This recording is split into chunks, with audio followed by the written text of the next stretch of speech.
Oui, alors bonjour à toutes et à tous. Alors je vais évidemment pas vous faire languir, ce serait très cruel de vous faire languir, donc je vais vous faire languir. D'abord, Michel a très très bien parlé des livres, et c'est vrai que c'était une très belle sélection, et qu'on a été enchanté de tout ce qu'on a lu, et que ça nous a valu entre nous des discussions acharnées, chacun défendant son favori, avant que le consensus se fasse sur le lauréat. Dire aussi, évidemment, rappeler cette évidence qu'un prix littéraire, ça permet à un livre de trouver mieux son chemin vers les lecteurs. Donc c'est pour ça qu'on y accorde de l'importance et du soin, parce que c'est vrai que ce livre-là va être mis dans la lumière et que sans doute il pourra aller vers les lecteurs et atteindre les lecteurs plus facilement. Donc c'est pas rien, surtout dans cette période. C'est aussi évidemment l'occasion de récompenser un auteur, bien sûr, et un auteur jeunesse, parce que, rappelons, je parle évidemment devant une assemblée convaincue, mais il y a d'autres assemblées qui le sont moins, que la littérature jeunesse, c'est évidemment un genre en part entière, c'est pas du tout un sous-genre, que les auteurs jeunesse ont un talent fou, que c'est très difficile d'écrire des livres pour la jeunesse. Je pense même que c'est plus facile d'écrire des livres pour les vieux.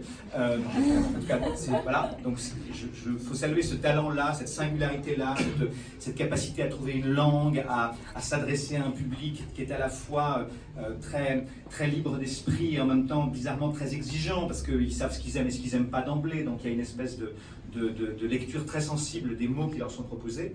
Donc, c'est un exercice compliqué. Donc, je voulais saluer ces auteurs jeunesse, ceux qui ont été aujourd'hui dans la sélection et tous les autres bien sûr.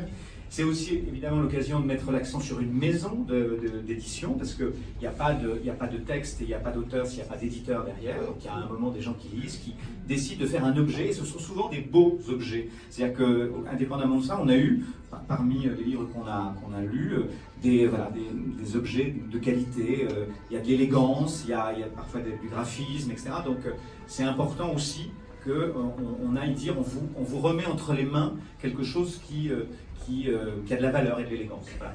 Donc maintenant que j'ai dit tout ça, je pourrais encore rajouter des trucs pour faire languir, mais non, je n'en garderai.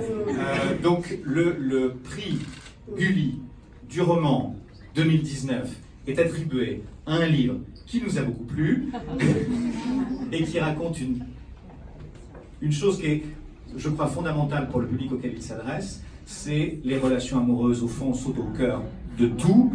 Donc le lauréat cette année, c'est Sam de Bergerac.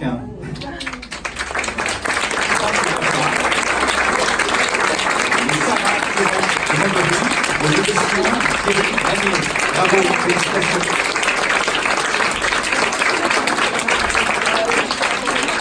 L'auteur est là, voilà. Eh ben,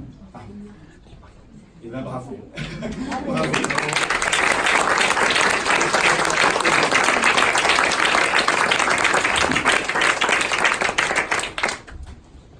Merci beaucoup. Est-ce que vous pouvez nous dire un petit peu pourquoi ça vous intéresse? Je sais que vous êtes scénariste, vous êtes dans le cinéma, dans le... Je ne suis pas scénariste, je suis monteuse. Ah, d'accord. Je travaille en effet en fiction du temps. Oui. Vous avez écrit beaucoup de livres pour la jeunesse, hein, chez Manier, oui, tous chez Manier. Mais pourquoi Sam? Je sais pas. Je sais plus, c'est arrivé. C'est un livre que j'ai mis pas mal de temps à écrire en fait. Parce que souvent j'en commence plusieurs en même temps, et donc celui-là fait partie de ceux que j'ai commencé.